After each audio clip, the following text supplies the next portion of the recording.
Hello friends, welcome back to my channel. কেমন আছো তোমরা সবাই? আশা করছি খুব ভালো আছো, আমিও খুব ভালো আছি। তো ফ্রেন্ডস, এই যে ভিডিওটা দেখছো, এটা হচ্ছে আমাদের দুবাই যাওয়ার আগের দিনের ভিডিও। কারণ আমাদের ফ্লাইট ছিল কলকাতা থেকে, আর খুব সকালবেলা, তাই আমরা আগের দিন রাতটা আমাদের পিসির বাড়িতে, মানে আমার পিসি শাশুড়ির বাড়িতে স্টে করেছিলাম। আর এই যে দেখছো, এখানে আমার ননদ মানে পিসির মেয়ে আর জামাই আর ওনার নাতনি, আর এই যে আমরা তিনজন।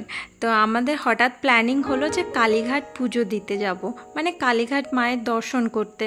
তো এইরকম কোনো প্ল্যানিং করে যাইনি, হঠাৎই প্ল্যানিং হলো। তো আমরা মায়ের দর্শন পেয়েছি, মানে মায়ের কৃপাতেই দর্শন পেয়েছি। কারণ মন্দির বন্ধ হব এইরকম সময় আমরা পৌঁছেছিলাম না, তো আর একটু দেরি হলে মায়ের দর্শন পেতাম না। তো চলো, ভাগ্য ভালো ছিল যে পেয়ে গেছি। আর এখানে আমরা ফোন টোন সব এখানে রাখতে হয়েছিল, আগে নিয়ে যেতে দেয়নি, তাই আগে আমি কিছু ভিডিও তোমাদের দেখাতে পারলাম না।